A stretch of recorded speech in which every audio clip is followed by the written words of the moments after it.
Thumbnail अप्सनमा आयो भने सर्ट भिडियोको थम्बनेल सेट गर्न सक्दैनौँ। त्यसको लागि आफूले डिजाइन गरेको थम्बनेल सेट गर्ने हो भने कसरी गर्नुपर्छ? युट्युबको सर्ट भिडियोमा भिडियोभित्र भएको क्लिप अथवा फ्रेम मात्रै हामी त्यसमा सेट गर्न सक्छौँ। त्यसैले यो भिडियो एडिटिङ गर्दा नै फ्रेमलाई अथवा त्यो थम्बनेललाई सबमिट गर्नुपर्ने हुन्छ। भिडियो एडिटिङ सफ्टवेयरहरू विभिन्न छ। यसमा मैले यो फिल्मरा युज गर्दैछु। मैले अघि यो देखाइरहेको यो थम्बनेल यो भिडियोमा राख्ने हो भने यसलाई इम्पोर्ट गरेँ, डेस्कटप ओपन गरेँ। थम्बनेललाई हाम्रो यो भिडियोको कुनै पनि ठाउँमा सेट गर्न सक्छौँ। तर म सजेस्ट गर्छु यो भिडियोलाई तपाईँले लास्टमा राख्नुहोस्, किनभने थम्बनेल खोज्न पनि सजिलो हुन्छ भने भ्युअरलाई हामी यहाँसम्म हुक गर्नलाई पनि यसले मद्दत गर्ने हुन्छ। हाम्रो यो थम्बनेललाई मिनिमम पनि 2 सेकेन्डको टाइम राख्नुहोस्। 47 सम्म मैले जस्तो यसमा यहाँ गरेँ र यसलाई मैले ट्रिम गरिदिएँ। यो अरू पार्टमा मैले काट्दिएँ। थम्बनेल टाइम छोटो राख्नुहुन्छ भने यसमा एलिमेन्ट अथवा ट्रान्जिसन यस्तो नराख्नुहोस्, किनभने ट्रान्जिसन आइराख्दाखेरि थम्बनेल छोपिन सक्छ। गरेर मैले यसलाई एक्सपोर्ट गरेँ। एक्सपोर्ट प्रोसेस कम्प्लिट भइसकेको छ। यसलाई मैले अहिले क्लोज गरिदिएँ। भिडियो रेडी भइसकेको छ। यो भिडियोलाई फोनबाट अपलोड पनि हुन्छ अथवा कम्प्युटर डेस्कटप साइटबाट अपलोड गर्दा हुन्छ।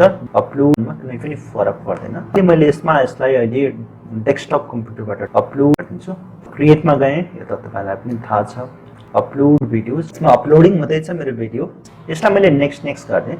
यसमा तपाईँले यो डिस्क्रिप्सन यो कुराहरू अहिले नराख्नुहोस्, किन भन्दाखेरि बाइचान्स त्यो भिडियो तपाईँले राख्नुभएको थम्बनेल सेट भएन भने फेरि अर्कोचोटि एडिटिङ गरिराख्नुपर्ने हुन्छ। त्यसैले एकचोटि यो भिडियोलाई नेक्स्ट गर्दै अनलिस्ट गरेर सेभ गर्दै यो मेरो भिडियो अपलोड भइसकेको छ।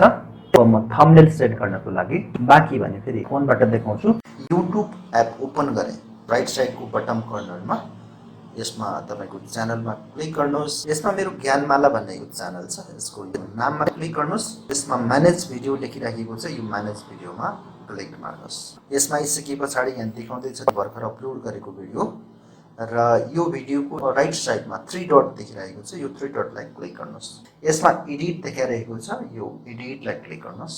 लेफ्ट साइडको यो टपमा यो पेन्सिल बटन आइरहेको छ, यो पेन्सिल बटनमा क्लिक गर्नुहोस्। अघि यो भिडियोको लास्टमा एउटा थम्बनेल सेट गरिराखेको छ, त्यसैले यसलाई यो स्क्रोल गरी यसरी यो साइड जानुहोस्। यो बटनको यो स्क्रिनलाई चलाउँदै छेउमा पुर्याउनुहोस्। यस, मेरो यो थम्बनेल सो भइराखेको छ। राइट साइडको टपमा यो राइट टिक मार्क छ, यो टिक मार्कलाई क्लिक गरिदिनुहोस्। सेभ यसमा थम्बनेल सेट भइसकेको छ, सेभ बटनमा क्लिक गरिदिनुहोस्।